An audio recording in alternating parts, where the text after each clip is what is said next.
tudo bem? Olha só, a gente se encontrando no último mês do ano, né? Quem diria que a gente ia ficar nesse ano por tanto tempo à distância? Foi um ano muito diferente, né? Eu tô emocionada para fazer essa aula, pra falar a verdade para vocês. Não imaginei nunca na minha vida dar aula pela televisão e aqui estamos na última aula. Passamos por tudo isso juntos e chegamos na etapa final. Hoje a gente vai ter uma aula de revisão. E nessa aula de revisão, obviamente a gente vai ver tudo que a gente viu, de uma forma bem rapidinha. Então a gente vai relembrar alguns conceitos, vai ver algumas definições, e aí se você tiver dúvida ainda sobre algum tema, você tem o recurso de voltar nas aulas, que estão todas gravadas, e assistir com mais calma. Mas hoje a gente vai então fazer essa retrospectiva da ciência, no ano de 2020. A gente começou, né, na linha do tempo que eu construí aqui, falando sobre o ciclo da água, lá no mês de junho, lembra? A gente passou por níveis de organização dos seres vivos, conceitos de ecologia, aprendeu um pouquinho sobre o sistema locomotor e o sistema nervoso dos seres humanos, né? E também falamos sobre saúde mental no mês de outubro, de setembro, na verdade, setembro amarelo. E no mês passado a gente terminou com a estrutura em terra e formação das rochas, né? Então a gente viu desde a formação das rochas dentro do nosso planeta, o ciclo hidrológico, a gente aprendeu muito de ecologia, tudo isso está muito interligado. E aí a gente vai ver agora como é que a gente vai interligar isso para falar e dar tempo de falar tudo nessa meia horinha de aula, né? Para isso eu dividi em dois eixos, um eixo de ecologia e um eixo do corpo humano. Na ecologia a gente vai falar do ciclo da água, níveis de organização dos seres vivos, conceito de ecologia e estrutura interna da Terra. E no corpo humano a gente vai falar do sistema locomotor, nervoso e sobre a saúde mental. Tá bom? Então vamos começar de ecologia.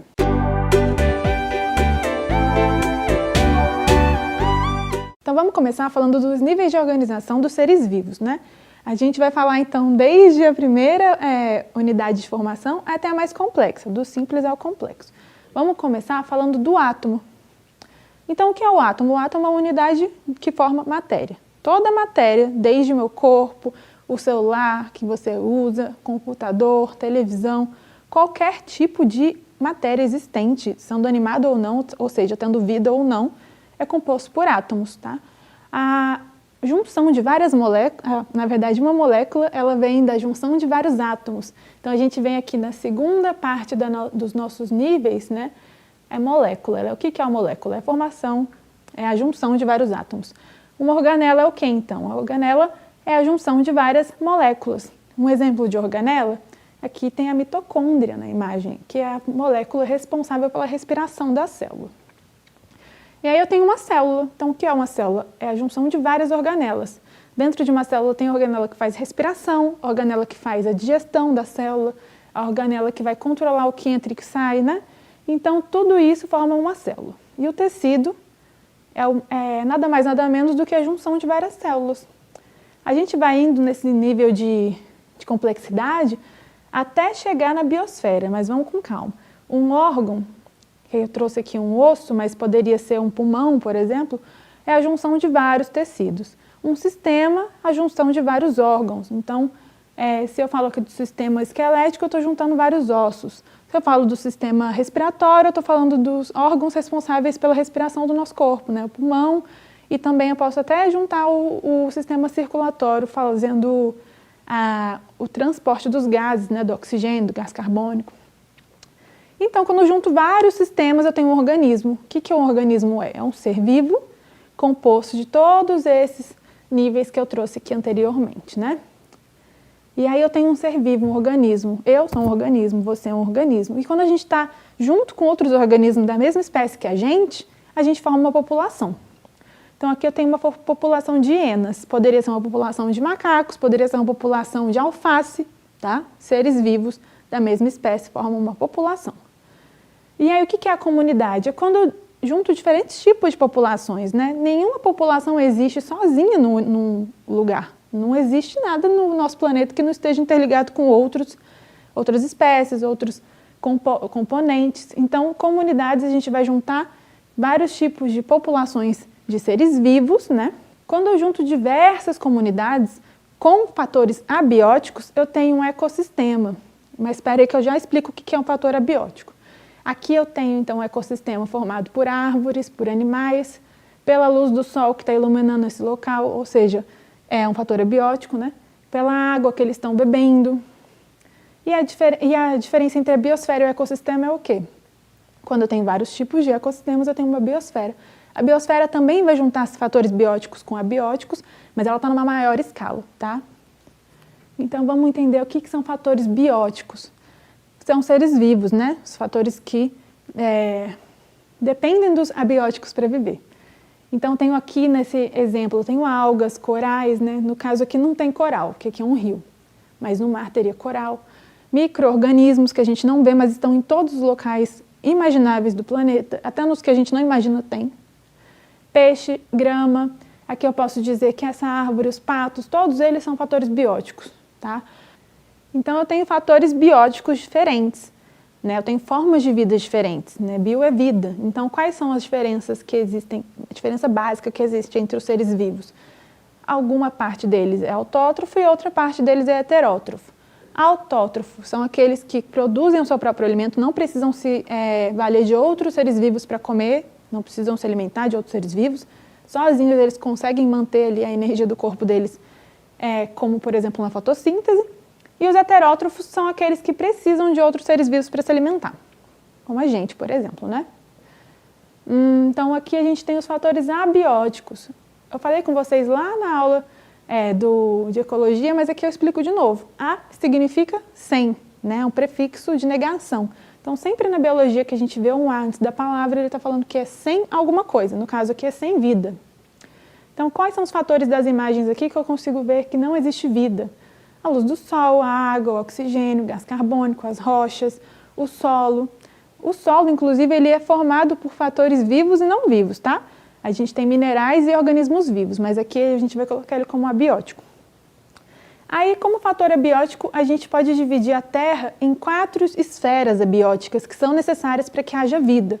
Não tem vida aqui, mas sem isso não existe vida, né? Então, biosfera, que é toda a camada de vida da Terra, né?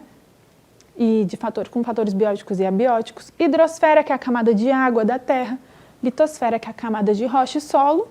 E a atmosfera, que é a camada de ar. Beleza? Então, vamos continuar. Aí, já que a gente está falando de camada de água, a gente já começa a emendar ali na nossa aula sobre o ciclo da água, lembra dela? Eu trouxe essa tirinha que eu achei tão bonitinha e ela já explica um pouco do nosso conteúdo. Quem comeu o meu pedaço de bolo que estava na geladeira? Ah, quer saber? Fui eu, dane-se, estou caindo fora mesmo e choveu, né? Foi embora. O que aconteceu? O sol aqueceu as moléculas de água, evaporou e voltou a ser nuvem. E aí sim ele foi lá pedir desculpa, né? Porque ele não teve como escapar. O que isso aqui demonstra? O ciclo da água. A água que a gente consome, gente, ela está aqui no planeta há muito tempo. E ela passa por esse ciclo hidrológico há muitos e muitos anos. E assim continuará enquanto a gente tiver água, né? E aí, nesse processo, a gente consegue ver aqui na tirinha um dos processos de estado físico da água. Não, né? Alguns processos de estado físico da água. Qual que eu consigo ver de cara? Primeiro ali, condensação. Por quê? Quando a molécula de água vai do estado gasoso voltando para o estado líquido, no caso da chuva, né, na precipitação também, a gente chama de condensação.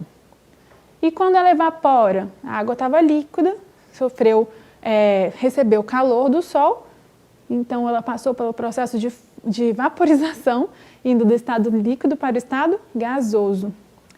E se eu estivesse então aqui no lugar do sol, e muito calor, eu tivesse pouco sol e muito frio, frio abaixo de zero, a molécula de água ia passar do estado líquido para o estado de gelo sólido, né? O que é o estado... O que a gente chama de processo do líquido para o sólido? Solidificação. E ao contrário, do sólido para o líquido é a fusão. Aqui a gente tem os estados físicos da água, muito simples, e a gente consegue ver eles acontecendo de forma dinâmica a todo tempo no ciclo da água. Esse é o ciclo da água, então. Aqui eu tenho uma imagem bem legal que a gente consegue ver acontecendo tudo ao mesmo tempo, né? Então tem um lago com uma geleira, ao mesmo tempo que acontece a precipitação no oceano, que a chuva cai no oceano, essa água evapora. Quando a água cai no oceano e cai também na geleira, derrete esse gelo. Então, aqui eu tenho um processo de fusão do sólido para o líquido. Eu tenho um processo de evaporação do líquido para o gasoso e eu tenho um processo de condensação do gasoso para o líquido. Tudo isso nesse lago. Além disso, a água é transportada pelo vento. E aí, quando ela é transportada pelo vento, ela consegue, no formato de nuvem, né, de vapor de água, ir para outros locais. Então, ela chegou aqui nessa montanha e derreteu a neve que estava ali. Além disso, ela consegue infiltrar no solo e formar bancos subterrâneos de água, né, que a gente chama de lençóis freáticos, água subterrânea. E alimenta também o solo de água que é necessário. Além disso, ela também alimenta as pessoas de água, né, que todos os seres vivos também, animais, plantas, todos eles necessitam da água na sua composição e para manter vivo, né, o seu organismo. Então aqui a gente tem exemplo básico, simples, e a gente vê o quanto a água é necessária em todos esses processos, principalmente no solo. Por que eu falo principalmente no solo? Porque, gente, quando chove, o solo absorve, a terra é responsável por guardar a chuva. Olha que legal. A chuva está ali acontecendo, né? As nuvens estão acontecendo, a chuva acontece, tudo acontece de forma muito dinâmica. Mas quem guarda essa água para que a gente use no futuro é o solo. Então, assim a gente entra no estudo do solo, né? Da litosfera. E aí eu trouxe essa imagem muito linda da Ana Primavesi, que é uma autora que eu gosto muito. Ela morreu esse ano, faleceu esse ano, infelizmente, mas ela contribuiu muito para o nosso país e para o nosso planeta, né? Com o estudo do solo, da agroecologia. Ela estudava formas sustentáveis da gente usar o solo, né? E aí eu trouxe uma frase dela e uma frase do Newton Campos, para a gente ilustrar por que o solo é importante. O plantar água é fazer essa nascente produzir mais e talvez essa nascente não secar em períodos não chuvosos. Aí vimos que plantar água não é plantar árvore, é colher chuva e guardar essa chuva para momentos não chuvosos. Newton Campos, presidente da Associação dos Plantadores de Água. Solo sadio, planta sadia, homem sadio.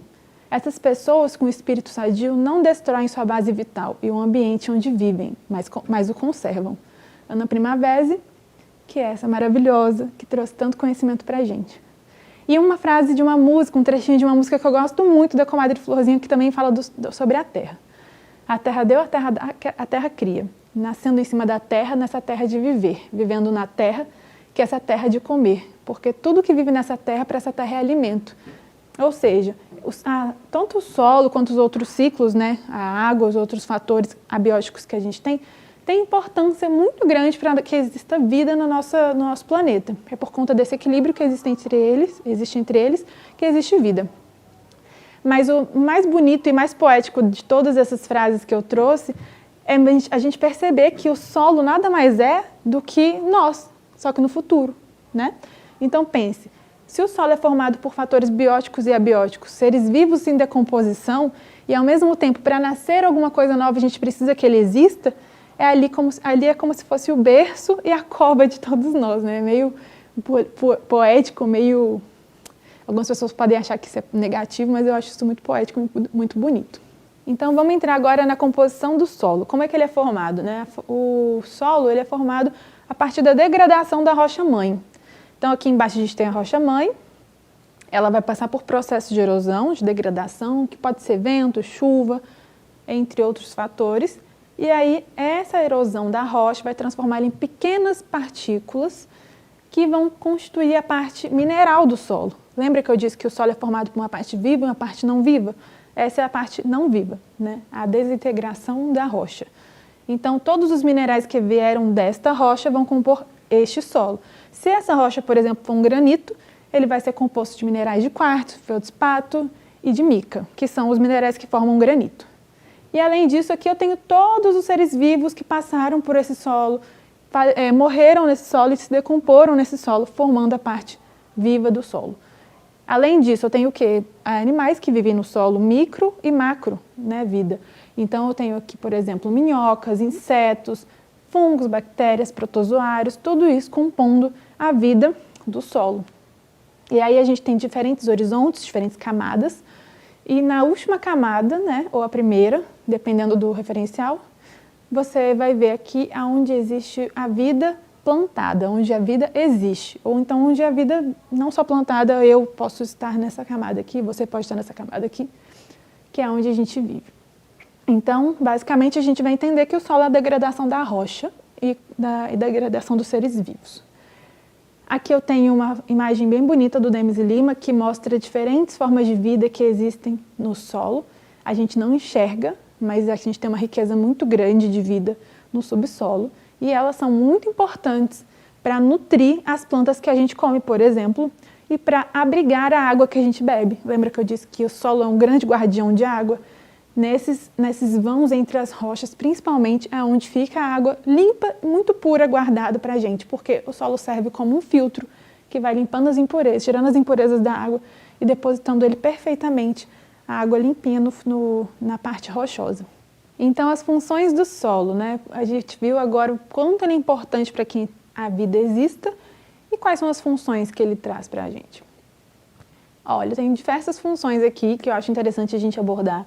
Produção de alimento, fibras, combustíveis, sequestro de carbono. Como assim? O solo ele absorve as moléculas de carbono que a gente tem aqui na nossa atmosfera e que a gente emite nas queimadas. Isso é muito importante, por isso que é importante ter um solo saudável, porque ele é um grande contribuinte para esse sequestro de carbono, para a gente não deixar a camada de ozônio ainda mais carregada de gases poluentes.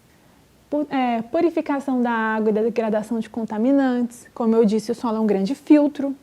Regulação do clima, porque é a partir dele que a gente tem seres vivos fotossintetizantes, as árvores, né, por exemplo, que vão ajudar na regulação do clima, fazendo então que o ambiente tenha mais umidade, formando mais nuvens, assim tendo mais chuva. Ciclagem de nutrientes, porque é ele o grande responsável pela decomposição dos seres vivos. Os fungos também, né, mas bactérias, mas é o solo, é o lugar onde todos esses seres vivos decompositores se encontram. Habitat para os organismos, que são organismos subterrâneos. Regulação de enchentes, porque o solo é um grande absorvedor de água. Fonte de recursos genéticos farmacêuticos, porque a partir das plantas que estão no solo a gente produz medicamentos. Base para a infraestrutura humana, porque a gente precisa do solo para fazer fundações de grandes prédios e construções, fornecimento de materiais de construção, tudo que a gente tem de minerais de ferro, alumínio, tudo isso vem do solo, né, dos minerais do solo, das rochas que estão no solo. E herança cultural. Por que herança cultural? Os fósseis, por exemplo, eles estão no subterrâneo, a gente entende, a partir da nossa história que está subterrânea ali, né, a gente vai cavando a história, a gente vai entendendo um pouco do que a gente foi no passado e tudo isso está guardado no solo, no subterrâneo mesmo. Então agora, já que esse assunto do solo ele é muito rico e muito importante para a gente aprender, a gente vai ver um videozinho que vai falar um pouquinho mais sobre esse tema e depois a gente fecha a aula falando do corpo humano. Então segura aí que a gente já volta. Não enxergamos.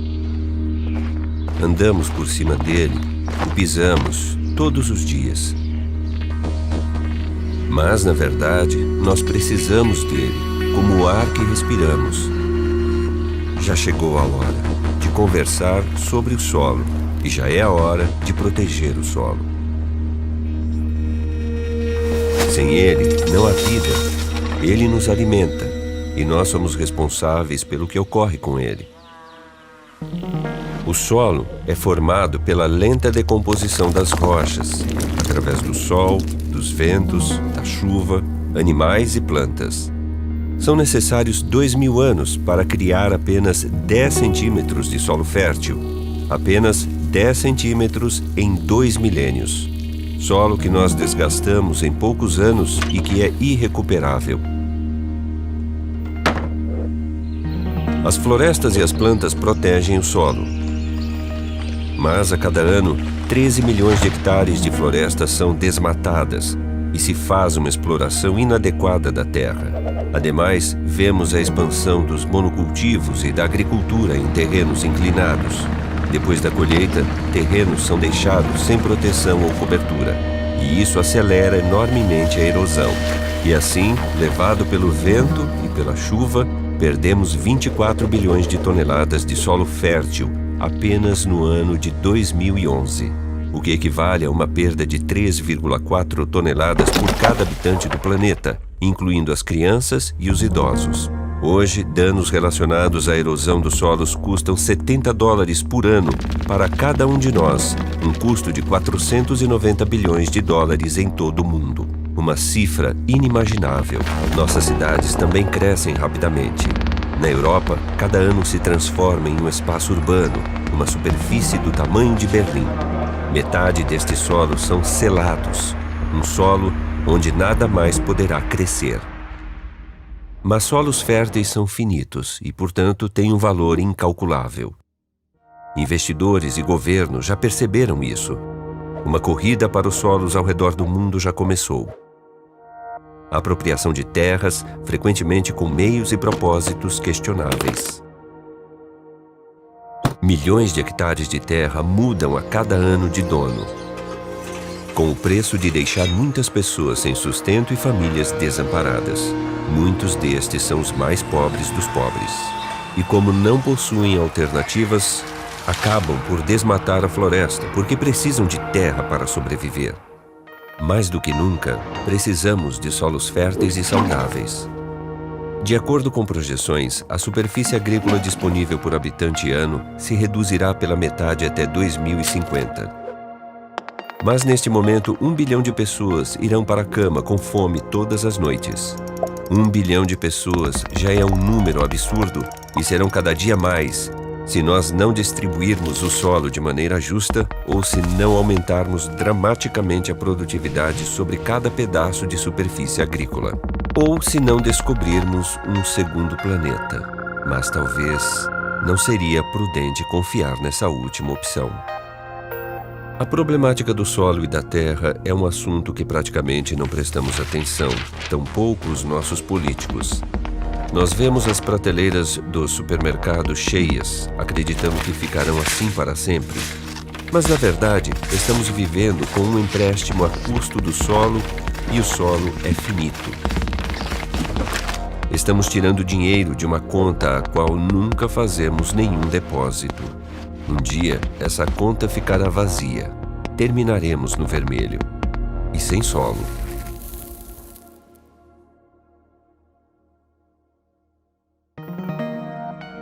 Mas a boa notícia é que sabemos o que fazer para que nossos filhos tenham solo no dia de amanhã. Temos sempre que lembrar que o solo é um ser sensível que necessita de cuidados, não é uma fábrica.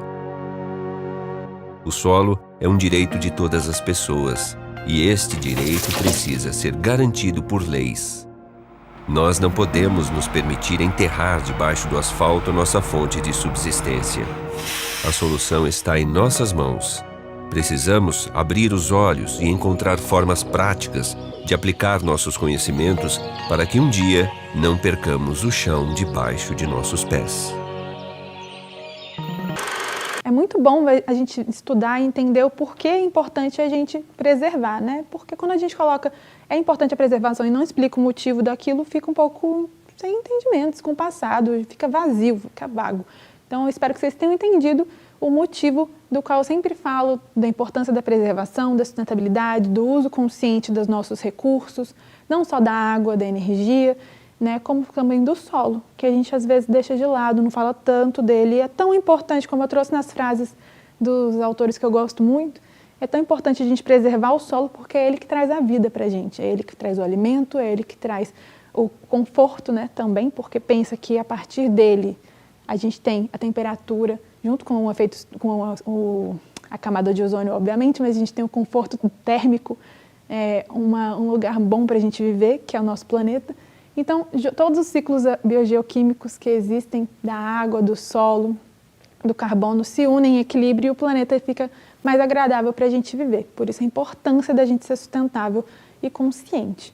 Agora, fechando um pouquinho dessa parte da ecologia, vamos entrar no corpo humano. E aqui a gente vai ver um pouquinho do que a gente viu em setembro e outubro, a junção entre o sistema locomotor e o sistema nervoso. E por que eles estão juntos, conectados? Na verdade, o sistema nervoso está junto com todos os outros sistemas, porque é ele que comanda todas as atividades do nosso corpo. E o sistema locomotor, ele é composto entre o sistema ósseo e muscular. Por quê?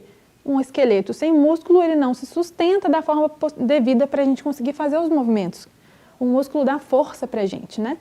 E aqui a gente tem umas imagens-chave para a gente tentar lembrar do conteúdo. Então, os ossos formando a parte do sistema ósseo, as engrenagens mostrando como eles funcionam, os ossos funcionam como se fossem engrenagens do nosso corpo, as articulações fazem os ossos ter mobilidade, e além disso ele também tem essa parte da sustentação, né, de proteção dos nossos órgãos, e os músculos, eles funcionam nos dando força para realizar os movimentos que a gente precisa realizar todos os dias, desde correr, levantar pesos, segurar uma criança no colo, tudo isso a gente precisa de força. E para isso acontecer, para o nosso sistema conseguir ser funcional, a gente precisa que as nossas células nervosas funcionem bem também. Então, é o neurônio, que a gente aprendeu que é a nossa unidade básica do sistema nervoso, que leva todas as informações que a gente precisa para movimentar o corpo, para pensar, para falar. E tudo isso acontece a partir do nosso cérebro e medula espinhal. Lembra que a gente viu que uma lesão na medula espinhal pode causar a perda dos movimentos? Pode ser dos membros superiores ou inferiores, né? A gente pode ficar paraplégico ou tetraplégico se tiver uma lesão dessa medula. Então, tudo isso a gente viu com muito mais detalhe nas aulas de outubro e de setembro. Então, se você tiver alguma dúvida em relação a isso, eu aconselho que você volte e veja com calma, porque hoje é só uma revisão.